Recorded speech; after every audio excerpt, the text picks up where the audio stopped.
Hello everyone, आप सभी का फिर से स्वागत है। यह घटना चक्र साइंस का डिस्कशन है। हम लोग बायोलॉजी को डिस्कस करें जिसमें आज का टॉपिक है अनुवांशिक इंजीनियरिंग तथा बायोटेक्नोलॉजी। तो चलिए स्टार्ट करते हैं। देखिए, अनुवांशिक अभियांत्रिकी या जीनी अभियांत्रिकी को पुनर्युगत डीएनए प्रौद्योगिकी भी कहा जाता है। इसके अंतर्गत सर्वप्रथम डीएनए अणुओं को छोटे छोटे टुकड़ों में खंडित करके वांछित जीनों वाले टुकड़ों को अलग करते हैं। फिर इन वांछित टुकड़ों को वाहक डीएनए अणुओं से जोड़कर ऐसे पुनः संयोजित डीएनए अणु बनाते हैं जिनका की क्लोनिंग के द्वारा बड़े पैमाने पर उत्पादन किया जा सके। इस विधि से प्राप्त क्लोनिंग जीनों का विविध प्रकार से उपयोग किया जाता है। आनुवांशिक अभियांत्रिकी प्रायः जीन लाइब्रेरी, जीन चिकित्सा एवं आनुवांशिक रूप से परिवर्तित जीवों को उत्पन्न करने के लिए लाभदायक है। आनुवांशिक रूप से रूपांतरित जीवों को पारजीनी या ट्रांसजेनिक भी कहा जाता है। इस फिगर को देखिए और एनालिसिस करिए। ये जीवाणु है, इसके बाद प्लाज्मिड जो है डीएनए का एक छोटा खंड होता है। ठीक है, प्लाज्मिड का रिस्ट्रिक्शन एंडोन्यूक्लियेज एंजाइम के द्वारा कटिंग होता है। फिर मानव में इंसुलिन उत्पन्न करने वाले जीन का प्लाज्मिड में निवेशन, इसके बाद अभियांत्रिकी प्लाज्मिड का पोषी जीवाणु में निवेश, फिर जीवाणु में विभाजन तथा इंसुलिन उत्पादन का प्रारंभ। यह जो चित्र है इंसुलिन उत्पादन के लिए जेनेटिक इंजीनियरिंग में प्लाज्मिड का प्रयोग को दर्शाया गया है। जेनेटिक इंजीनियरिंग में प्लाज्मिड का प्रयोग जो है किया जाता है एक जीवाणु की सभी समान गतिविधियों का नियंत्रण इसके गुणसूत्र और जीन के छोटे छल्ले यानी स्मॉल रिंग पर जो है निर्भर करता है, जिसे प्लाज्मिड कहते हैं। ठीक है, जेनेटिक इंजीनियरिंग में एक अलग जीव के डीएनए यानी जीन को प्लाज्मिड से जोड़ा जाता है तथा इस डीएनए युक्त प्लाज्मिड को पोषी जीवाणु में प्रविष्ट कराकर एक जीवाणुज या जो बैक्टीरियल क्लोन भी कहते हैं, तो जीवाणुज क्लोन या बैक्टीरियल क्लोन बनाया जाता है जिसे एक नया पदार्थ प्राप्त किया जाता है। उल्लेखनीय है कि PBr322 एक कृत्रिम प्लाज्मिड है, तो ध्यान रखिएगा इसका नाम इंपॉर्टेंट है। PBr322 क्या है? एक कृत्रिम प्लाज्मिड है जिसे बोलिवर तथा रोड्रीगेज ने तैयार किया था। इसे जीन अभियांत्रिकी में वेक्टर के रूप में प्रयोग किया जाता है। आनुवांशिक अभियांत्रिकी यानी जेनेटिक इंजीनियरिंग के द्वारा डीएनए को रिस्ट्रिक्शन एंडोन्यूक्लियेज एंजाइम के सहायता से टुकड़ों में खंडित तथा डीएनए लाइगेज एंजाइम के सहायता से इन टुकड़ों को परस्पर जोड़ा जा सकता है। इसके द्वारा किसी कोशिका में जीन्स की हेराफेरी अथवा जोड़ा हटाया या उसकी मरम्मत भी की जा सकती है, जिसके फलस्वरूप जीवधारी के बाल लक्षणों को इच्छानुसार उत्पन्न किया जा सकता है। उल्लेखनीय है कि रिस्ट्रक्शन एंडोन्यूक्लियेज एंजाइम को सर्वप्रथम नाथन्स एवं स्मिथ ने होमोफिलस इन्फ्लुएंजा नामक जीवाणुओं से प्राप्त किया था। इनका नाम याद रखिएगा, इंपॉर्टेंट है, और इसके लिए इन्हें 1978 में नोबेल पुरस्कार भी प्रदान किया गया। किसी जीव से वांछित जीनों का विलगन, क्लोनन तथा किसी अन्य जीव में उनका स्थापन पुनर्युगत डीएनए प्रौद्योगिकी कहलाता है। इस प्रक्रिया में शामिल चरणों का जो सही अनुक्रम है इसको ध्यान रखिएगा। पहला जो अनुक्रम है आनुवांशिक पदार्थों की पहचान और फिर पृथक्करण। इसके बाद डीएनए का विखंडन होता है, इच्छित डीएनए खंडों का पृथक्करण कर लिया जाता है। रुचि वाले जीन का परिवर्धन होता है, फिर डीएनए खंड को वाहक में जोड़ा जाता है। फिर पुनर्युगत डीएनए का पोषी कोशिका या जीन में स्थानांतरण, इसके बाद बाह्य जीन उत्पादन की प्राप्ति होती है और लास्ट जो चरण है प्रवाहिका प्रक्रिया है। देखिए ध्यान रखिएगा कि पुनर्युगत डीएनए प्रौद्योगिकी के द्वारा प्राय किसी जीवाणु या सूक्ष्म जीव के जीन को उच्चतर जीवों में स्थानांतरित किया जाता है। डीएनए प्रत्येक मानव कोशिका के केंद्रक में विद्यमान होता है। डीएनए का मुख्य कार्य आनुवांशिक सूचनाओं का संग्रहण एवं उनका प्रेषण है। डीएनए की दो रजकों से युक्त संरचना इससे जो है कार्य के लिए सक्षम बनाती है। ध्यान रखिएगा। देखिए डॉक्टर जेम वाटसन, याद रखिएगा doctor James Watson, doctor Francis Crick, इसके बाद MHF विल्किंस तथा फ्रैंकलिन, इन चारों का नाम याद रखना इंपॉर्टेंट है। James Watson, doctor Francis Crick, MHF Wilkins तथा फ्रैंकलिन, इन वैज्ञानिकों ने एक्सरे विश्लेषण के द्वारा 1953 में जीन अणु यानी डीएनए का कुंडलीदार या सर्पिलाकार सीढ़ी सदृश विन्यास प्रस्तुत किया था। इसके अनुसार एक सीढ़ी की भांति डीएनए का अणु सीधा नहीं बल्कि सर्पिलाकार सीढ़ी सदृश अर्थात द्विकुंडलीन या डबल हेलिकल संरचना के रूप में होता है। तो द्विकुंडलीन होता है, ध्यान रखिएगा। एक डीएनए कुंडली में एक पूरा घुमाव जो होता है 3.4 नैनोमीटर लंबा होता है और इस पूरे घुमाव में 10 क्षारक युग्म होते हैं तथा प्रत्येक क्षारक युग्म जो है परस्पर 0.34 नैनोमीटर के दूरी पर होते हैं। द्विकुंडलित डीएनए अणु का व्यास 2 नैनोमीटर या 20 एंगस्ट्रम होता है। Doctor Watson, Francis Crick, Maurice Wilkins को संयुक्त रूप से वर्ष 1962 का चिकित्सा विज्ञान के क्षेत्र में नोबेल पुरस्कार प्राप्त हुआ था। उल्लेखनीय है कि जेम्स डेवी वाटसन अमेरिकी मॉलिक्यूलर बायोलॉजिस्ट हैं जो जीन संरचना के खोजों के लिए प्रसिद्ध हुए हैं। यह तब है कि आर्थर कोनबर्ग ने सर्वप्रथम डीएनए को अंतःपात्र में बनाया था। मानव शरीर की असंख्य कोशिकाएं शुक्राणु यानी स्पर्म और अंडाणु यानी ओवम के मिलने से बने जाइगोट के अनगिनत विभाजन से बनती है। इस आदि कोशिका में माता और पिता के द्वारा प्रदत्त गुणसूत्रों की संख्या समान होती है। इन गुणसूत्रों को विशेष आनुवंशिक गुणों को प्रदान करने वाला कारक डीएनए है। मनुष्य के डीएनए में 4 प्रकार के नाइट्रोजनी क्षार होते हैं जिनका अनुक्रम भिन्न भिन्न होता है, परंतु एक मनुष्य की सभी कोशिकाओं में इनका अनुक्रम समान होता है जो उस मनुष्य एवं उसके वंश से संबंधित होते हैं। इस कारण एक व्यक्ति विशेष को अन्य व्यक्तियों से जो है अलग किया जा सकता है। नाइट्रोजनी क्षारों के अनुक्रम के आधार पर किसी व्यक्ति के पहचान के विधि को डीएनए के फिंगरप्रिंटिंग यानी डीएनए फिंगरप्रिंटिंग कहते हैं और इस तकनीक का विकास 1985 में सर एलेक जेफ्रेज ने किया था। याद रखिएगा, इनका नाम इंपॉर्टेंट है, सर एलेक जेफ्रेज। ठीक है, इस तकनीक का प्रयोग न्यायालयीय विश्लेषण, पैतृक आनुवंशिकता निर्धारण और संकटापन्न प्राणियों के रक्षण आदि में किया जाता है। इस पद्धति में किसी व्यक्ति के जैविक अंशों जैसे रक्त, बाल, वीर, लार आदि के द्वारा उसके डीएनए की पहचान की जाती है। ज्ञातव्य है कि भारतीय वैज्ञानिक डॉक्टर लालजी सी, इनका नाम याद रखना है, डॉक्टर लालजी सी का नाम इस तकनीक से जुड़ा हुआ है। उल्लेखनीय है कि 1983 में डीएनए फिंगरप्रिंटिंग के उपयोग के द्वारा इंग्लैंड में एक लड़की की हत्या का मामला हल किया गया था। डीएनए अनुक्रम के द्वारा आनुवंशिक रोग जैसे अल्जाइमर, सिस्टिक फाइब्रोसिस, म्यूटोनिक डिस्ट्रोफी तथा जीनों की अक्षमता एवं उनमें उत्पन्न दोषों के चलते होने वाली कई बीमारियों का कारण ज्ञात कर उनका उपचार संभव हो सकता है। ठीक है, याद रखिएगा। बायोमेट्रिक आइडेंटिफिकेशन क्या है तो इसके बारे में देख लेते हैं। देखिए, किसी व्यक्ति के गुणों या विशेषताओं के आधार पर कंप्यूटर के सहायता से उसकी जो है पहचान निर्धारित करने का एक तरीका है जिसका प्रयोग पहचान, प्रदेश, सुरक्षा और अन्य संवेदनशील मामलों में होता है। बायोमेट्रिक्स इंस्टीट्यूट के अनुसार बायोमेट्रिक पहचान के निम्न प्रकार है।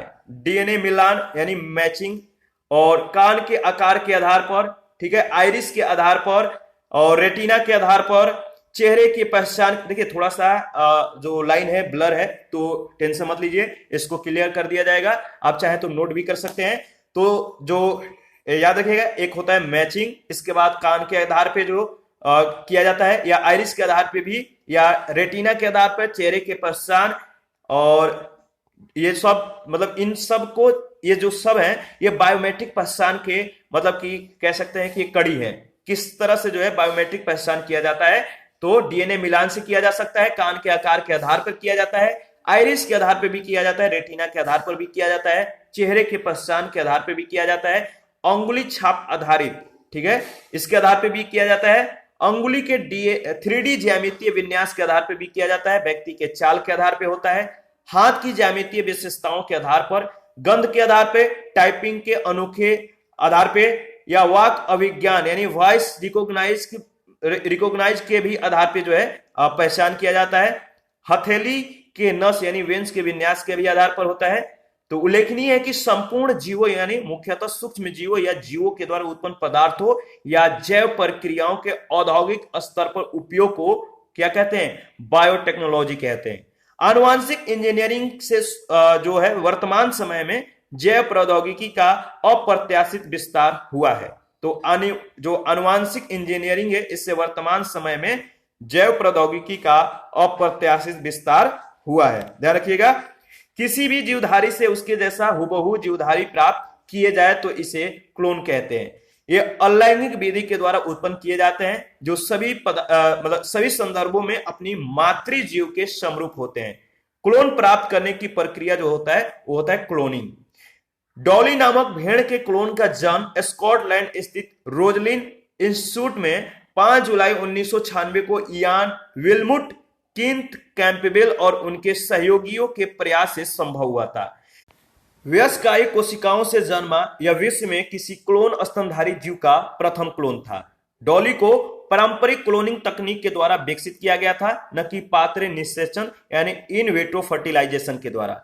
इसके लिए डॉली की मां की स्तन ग्रंथियों से प्राप्त एक कोशिका के केंद्रक को दूसरी मादा भेड़ के अंड में प्रविष्ट कराया गया, जिसका केंद्रक हटा दिया गया था। इन कोशिका में विभाजन के फलस्वरूप अनेक कोशिकाएं बनी, जिससे भ्रूण का निर्माण किया गया और इस भ्रूण को दूसरी कोखदाई यानी सरोगेट भेड़ के गर्भाशय में स्थापित किया गया, जिसे डॉली नामक मेमने का जन्म हुआ, जो आनुवांशिक रूप से पूर्णतः अपनी मां के समान थी, जिसकी स्तन कोशिका से केंद्रक लिया गया था, उसी के समान थी, अपने मां के समान थी। ठीक है, देखिए नेशनल डेयरी रिसर्च इंस्टीट्यूट है करनाल, इसके वैज्ञानिकों ने 2009 में विश्व में भैंस के पहले क्लोन बछड़े समरूपा को विकसित किया था।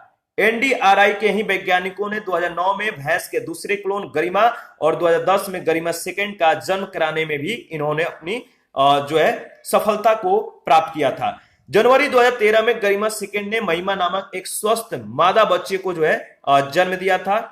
उल्लेखनीय है कि दुबई स्थित ऊंट प्रजनन केंद्र में दुनिया की पहली मादा क्लोन ऊंट 2009 में विकसित की गई थी।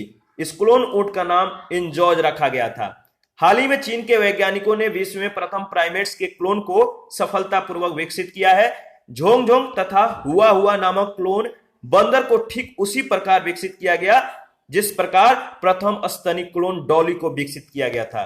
तो झोंगझोंग हुआ हुआ नामक क्लोन बंदर को ठीक उसी प्रकार विकसित किया गया है जिस प्रकार प्रथम स्तनी क्लोन डॉली को विकसित किया गया था। देखिए, मनुष्य का जो शरीर है असंख्य कोशिकाओं से बना हुआ है तथा कोशिकाओं के अपने कार्य होते हैं। स्टेम कोशिका विभाजित होने के बाद भी पुनः पूर्ण रूप से जो है धारण कर लेती है, जबकि अन्य कोशिकाएं विभाजन होने पर क्षतिग्रस्त हो सकती है। स्टेम कोशिका से शरीर की लगभग सभी कोशिकाओं को निर्मित किया जा सकता है, अर्थात इनसे शरीर के किसी अंग की कोशिका तैयार हो सकती है। स्टेम कोशिका को वैज्ञानिक प्रयोगों के लिए जो है स्रोत के आधार पर भ्रूण, वयस्क तथा कॉर्ड ब्लड में बांटा जाता है। अधिकांश स्टेम कोशिकाएं भ्रूण से प्राप्त होती है। इन्हें जन्म के समय ही सुरक्षित रखना होता है। इन मौलिक कोशिकाओं के अनुसंधान को लेकर काफी विवाद है। कारण यह है कि विकास के प्रारंभिक चरण में मानव भ्रूण से इन कोशिकाओं को प्राप्त करने के दौरान भ्रूण नष्ट हो जाता है। इसलिए नैतिकता के आधार पर इस तरह के अनुसंधान का विरोध होता रहा है, किंतु वर्तमान में इसके वैकल्पिक स्रोतों की तलाश कर ली गई है जिसमें भ्रूण को नष्ट करने की आवश्यकता नहीं होती है। देखिए, गर्भनाल का रक्त, दांत, अस्थिमज्जा आदि स्टेम कोशिकाओं के अविवादास्पद स्रोत हैं। चिकित्सा विज्ञान के क्षेत्र में विभिन्न रोगों के निदान के लिए जो स्टेम कोशिका इसका प्रयोग किया जा सकता है। इसकी सहायता से कॉर्निया प्रत्यारोपण में और हृदयाघात के कारण क्षतिग्रस्त मांसपेशियों के उपचार में सफलता मिल चुकी है। उल्लेखनीय है कि अस्थि मज्जा से प्राप्त ये कोशिकाएं आजीवन शरीर में रक्त का उत्पादन करती हैं और ल्यूकेमिया आदि रोगों में इनका प्रत्यारोपण कर पूरी रक्त प्रणाली को पुनः संरचित किया जा सकता है। एमनियोसेंटेसिस गर्भवती महिलाओं में किए जाने वाला एक प्रसव पूर्व परीक्षण है, जिसके तहत विभिन्न प्रकार के जन्म दोषों जैसे डाउन सिंड्रोम तथा गुणसूत्र विषाक्तता आदि की जांच की जाती है। ठीक है, इस परीक्षण के तहत विकसित हो रहे भ्रूण के चारों ओर विद्यमान उल्वीय द्रव, ठीक है, एमनियोटिक जो फ्लूइड होता है, इसकी कुछ मात्रा निकालकर उसका विश्लेषण किया जाता है। इससे भ्रूण का लिंग परीक्षण भी किया जा सकता है। आनुवांशिक अभियंत्रण के द्वारा रोग प्रतिरोध, वृद्धि वर्धन तथा जंतु क्लोनिंग पर सफलता मिल चुकी है, किंतु ह्यूमन क्लोनिंग यानी मानव क्लोनिंग का परीक्षण अभी पूरी तरह से सफल नहीं हो पाया है, क्योंकि यह विवादास्पद तथा प्रतिबंधित है। आनुवांशिक अभियांत्रिकी के प्रयोग, आनुवांशिक अभियांत्रिकी के प्रयोग एवं इसकी दैनिक जीवन में महत्ता को निम्नलिखित शीर्षकों के माध्यम से समझा जा सकता है। पहला है जीनी विश्लेषण एवं संग्रह। डीएनए अणुओं को छोटे टुकड़ों में तोड़कर तथा इनका पूंजीकरण यानी क्लोनिंग करके किसी भी जीव के संपूर्ण जीनोम का विश्लेषण किया जा सकता है और इसे जीनी संग्रह के रूप में कंप्यूटर में रिकॉर्ड किया जा सकता है।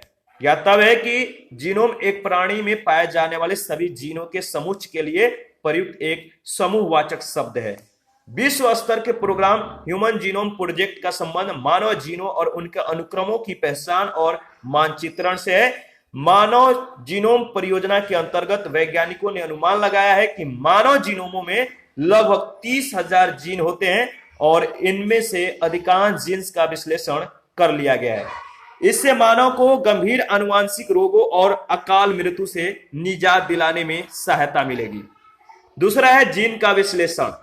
जीनोम के द्वारा संश्लेषित संपूर्ण एमआरएनए अणुओं को ट्रांसक्रिप्टोम कहते हैं। ट्रांसक्रिप्टोम किसी विशिष्ट कोशिका में एमआरएनए अणुओं को पृथक करके प्रतिवर्ती ट्रांसक्रिप्टेम एंजाइम की सहायता से इस पर डीएनए श्रृंखला का संश्लेषण करवाया जा सकता है। मानव रोगों के जीन्स का रूपांतरण और प्रतिस्थापन। मानव रोगों के जीन्स का रूपांतरण व प्रतिस्थापन उल्लेखनीय है कि मनुष्य के लगभग 300 रोग त्रुटिपूर्ण जीन्स के नियंत्रण में बने त्रुटिपूर्ण एंजाइमों के कारण होते हैं। जीन उपचार यानी जीन थेरेपी के अंतर्गत त्रुटिपूर्ण जीन्स में अवांछित न्यूक्लियोटाइड्स के स्थान पर वांछित न्यूक्लियोटाइड्स को जोड़कर अथवा जीनोम से अवांछित जीन्स को हटाकर वांछित जीन्स को प्रविष्ट कराकर इन रोगों से निजात पाया जा सकता है तथा व्यक्ति के संरचनात्मक और क्रियात्मक तथा मानसिक लक्षणों का नियंत्रण किया जा सकता है। ज्ञातव्य है कि जब एक जीन दो या दो से अधिक भिन्न भिन्न लक्षणों को एक साथ नियंत्रित करता है तो यह बहुप्रभाविता कहलाता है। इसका एक ज्वलंत उदाहरण है लाल रक्त कोशिकाओं का हंसियाकार कोशिका अरक्ता रोग। ठीक है, इसको ध्यान रखिएगा। और जिसमें आरबीसी का क्या होता है, आरबीसी का आकार जो होता है हंसियानुमा हो जाता है। यह रोग एक अप्रभावी जीन के कारण होता है। चौथा है पादपों की उच्च प्रतिरोधकता। आनुवांशिक रूप से रूपांतरित पादपों को ऊतक संवर्धन तकनीक से उगाया जाता है और जेनेटिक इंजीनियरिंग के सहायता से उनमें नैसर्गिक जीनों के अतिरिक्त मनोवांछित जीन प्रविष्ट कराए जाते हैं। इसमें उनमें मिट्टी के लक्षण, सूखे कीटों तथा विषाणु आदि के संग्रहण को सहने या इनके प्रति प्रतिरोधकता की क्षमता उत्पन्न हो जाती है। कपास के कीटरोधी पौधे आनुवांशिक अभियांत्रिकी के द्वारा एक जीन बीटी जीन को निर्दिष्ट कर निर्मित किया गया। बीटी जीन मिट्टी में पाए जाने वाले जीवाणु बैसिलस याद रखिएगा बैसिलस थ्यूरियनजिएंसिस के द्वारा तैयार किया गया था। बीटी जीन पौधों में अभिव्यक्त होकर कीटों की प्रतिरोधकता को उत्पन्न करता है। देखिए इसका याद रखिएगा, जो बीटी जीन मिट्टी में पाए जाने वाले जो जीवाणु है बैसिलस थ्यूरियनजिएंसिस, इसका नाम इंपॉर्टेंट है, यह बहुत बार पूछा भी जा चुका है, तो ध्यान रखिएगा। और बीटी जीन पौधों में अभिव्यक्त होकर कीटों की प्रतिरोधकता को उत्पन्न करता है जिससे इनमें कीटाणु के उपयोग की आवश्यकता नहीं होती है। ठीक है, इस तरह से जैव पीड़क नाशकों का निर्माण होता है जैसे बीटी कपास, बीटी मक्का इत्यादि। बीटी बैंगन आनुवांशिक अभियांत्रिकी से विकसित बैंगन की नई किस्म है। इसमें बैंगन में बैसिलस थ्यूरियनजिएंसिस नामक जीवाणु के विशेष जीन को निवेशित किया जाता है जिससे एक प्रकार का विष यानी बीटी टॉक्सिन उत्पन्न होता है। यह बैंगन में लेपिडोप्टेरॉन कीट और brinjal fruit borer, suit borer आदि के विरुद्ध प्रतिरोधक क्षमता उत्पन्न करता है और इस प्रकार बीटी बैंगन फसल जो है सुरक्षा के दृष्टि से अच्छा विकल्प हो सकता है। लेकिन ऐसी आशंका है कि बीटी विष से मानव स्वास्थ्य और जैव विविधता पर विपरीत प्रभाव पड़ सकता है। ज्ञातव्य है कि जीन अभियांत्रिकी अनुमोदन समिति ने जो है बीटी बैंगन की व्यवसायिक खेती के लिए अक्टूबर 2009 में अनुमति प्रदान की थी, किंतु इसे लेकर जनाक्रोश अत्यधिक भड़कने के कारण सरकार ने 9 फरवरी 2010 को इसकी खेती के स्थगन की घोषणा कर दी थी। पांचवा है पादप जीन प्रारूप में परिवर्तन। पुनः संयोजित एवं पूंजीकृत डीएनए को पादप जीन प्रारूप में प्रविष्ट करके टमाटर, तंबाकू, प्याज, मक्का, गेहूं, जौ चावल, मटर आदि विभिन्न पादपों की लाभदायक व उत्कृष्ट किस्मों का विकास किया जा सकता है। इसके बाद है फ्लेवर सेवर। फ्लेवर सेवर एक आनुवांशिक रूप से रूपांतरित टमाटर है। यह व्यवसायिक उद्देश्य के लिए उत्पादित पहली ऐसी आनुवांशिक रूप से अभियांत्रिकृत फसल है जिसे मानव उपभोग के लिए लाइसेंस प्रदान किया गया था। इस टमाटर में ऐसा जीन डाला गया जो पकने की प्रक्रिया को धीमा कर देता है और इसके फलस्वरूप टमाटर पौधे पर ही लंबे समय तक रहकर पक सकते हैं, जिससे उनमें अधिक स्वाद होता है। साथ ही बाजार में स्थानांतरण की प्रक्रिया के दौरान वे दृढ़ रहते हैं। या तब है कि पौधे पर पके फलों को बाजार में भेजने से जो है हरे फलों को तोड़कर उन्हें कृत्रिम रूप से पकाने की प्रक्रिया से बचा जा सकता है। दिल्ली विश्वविद्यालय के centre for genetic manipulation of crop plant के वैज्ञानिकों ने जीएम सरसों का विकास किया है, जिसमें एक मृदा जीवाणु से 2 जीन प्रविष्ट कराए गए हैं जो इसमें पर परागण एवं संकरण को सुकर बनाते हैं। ये जीन पादप को अनेक किस्मों के पीड़कों के विरुद्ध पीड़क प्रतिरोध का गुण नहीं देते हैं। इसके बाद है गोल्डन राइस, सुनहरी चावल। जैव प्रौद्योगिकी उपलब्धि है जिसके जन्मदाता प्रोइंगो प्रोट्रिक्स तथा डॉक्टर पीटर बेयर हैं। इस चावल का रंग सुनहरा होता है तथा इसमें बीटा कैरोटीन बनाने वाला जीन डाला गया है जो हमारे शरीर में पहुंचने पर विटामिन ए में परिवर्तित हो जाता है। इस पर आधारित पहला प्रश्न है, डीएनए के निम्नलिखित में से किस विशिष्टता ने उसे पीढ़ी दर पीढ़ी आनुवांशिक सूचना संग्रह करने और प्रेषण करने के लिए अद्वितीय रूप से उपयुक्त बनाया है? इसका सही जवाब क्या होगा? देखिए, इसका सही जवाब है ए ऑप्शन, 2 रज्जुकों यानी 2 स्टैंडर्ड्स की पूरकता, यानी 2 रज्जुकों की पूरकता। इसके बारे में ऊपर में हम लोगों ने डिस्कस किया था। डीएनए प्रत्येक मानव कोशिका के केंद्रक में विद्यमान होता है। डीएनए का मुख्य कार्य आनुवांशिक सूचनाओं का संग्रहण एवं उनका प्रेषण है। डीएनए की 2 रज्जुकों की पूरकता इसे जो है कार्य के लिए सक्षम बनाती है। सेकंड नंबर क्वेश्चन है, जेनेटिक इंजीनियरिंग में निम्न में से किसका प्रयोग होता है? जेनेटिक इंजीनियरिंग में निम्न में से किसका प्रयोग होता है? तो प्लाज्मिड का। जेनेटिक इंजीनियरिंग में प्लाज्मिड का प्रयोग किया जाता है। एक जीवाणु की सभी समान गतिविधियों का नियंत्रण इसके एकल गुणसूत्र और जीन के छोटे छल्ले यानी स्मॉल रिंग्स पर निर्भर करता है, जिसे प्लाज्मिड कहते हैं। जेनेटिक इंजीनियरिंग में एक अलग जीव के गुणसूत्र को प्लाज्मिड में डाला जा सकता है। यह जीवाणु को एक नया पदार्थ बनाने में या बनाने की जो है अनुमति देता है। थर्ड नंबर क्वेश्चन है, लैंगिक जनन से आनुवांशिक विचरण कैसे होता है? लैंगिक जनन से आनुवांशिक विचरण कैसे होता है? तो इसका सही जवाब है जीन के सम्मिश्रण यानी ब्लेंडिंग से, क्रोमोसोम में बदलाव से, जीन के सफलिंग यानी मिश्रण से। तो उपयुक्त सभी से डी ऑप्शन आपका बिल्कुल सही है। उपयुक्त सभी से लैंगिक जनन से जो है आनुवांशिक विचरण होता है। जीन के सम्मिश्रण, क्रोमोसोम में बदलाव, जीन के मिश्रण, उपयुक्त तीनों से ही लैंगिक जनन से आनुवांशिकता विचरण या आनुवांशिक विचरण जो है होता है। क्वेश्चन नंबर 4 है, पुनर्योगक डीएनए प्रौद्योगिकी यानी आनुवांशिक इंजीनियरिंग जीनों को स्थानांतरित होने देता है। बताइए। तो पहला है, पौधों की विभिन्न जातियों में, जंतुओं से पौधों में, सूक्ष्म जीवों से उच्चतर जीवों में। इसका सही जवाब है डी ऑप्शन, पहला, दूसरा और तीसरा, तीनों सही जवाब है। पुनर्योगक डीएनए तकनीकों के द्वारा किसी जीवाणु के जीन को मक्के के पौधों में स्थानांतरित किया जा सकता है। इस तकनीक के द्वारा जीनों को पौधों की विभिन्न जातियों में तथा सूक्ष्म जीवों से उच्चतर जीवों में भी स्थानांतरित किया जा सकता है।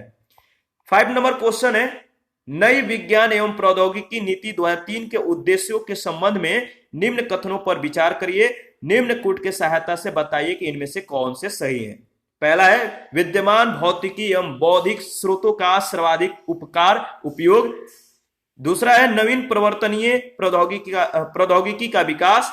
तीसरा है, प्राकृतिक संकटों को कम करने और उनसे निपटने के लिए पद्धतियों और प्रौद्योगिकी का विकास। और चौथा है, बौद्धिक संपत्ति का प्रबंधन। इसका सही जवाब है डी ऑप्शन यानी सभी, यानी चारों सभी। देखिए, विज्ञान और प्रौद्योगिकी के प्रभावी कार्यक्रम की रूपरेखा तैयार करने और नई पहलों को दिशा देने के लिए बेंगलुरु में 90वीं राष्ट्रीय विज्ञान कांग्रेस के दौरान 3 जनवरी 2003 को नई विज्ञान एवं प्रौद्योगिकी नीति 2003 घोषणा की गई थी। तो जो 90वीं राष्ट्रीय विज्ञान कांग्रेस हुआ था 3 जनवरी 2003 को नई विज्ञान और प्रौद्योगिकी नीति 2003 की घोषणा की गई थी और इस नीति में मौजूदा भौतिक और ज्ञान संसाधनों के उचित इस्तेमाल, प्राकृतिक आपदाओं के प्रबंधन और उनसे उबरने के लिए नव प्रवर्तन तकनीकों और प्रणालियों की जो विकास या बौद्धिक संपदा के सृजन और प्रबंधन तथा विज्ञान और प्रौद्योगिकी के लाभों और उपयोगों के बारे में आम जनता के बीच जागृति पैदा करने की रूपरेखा बनाई गई है।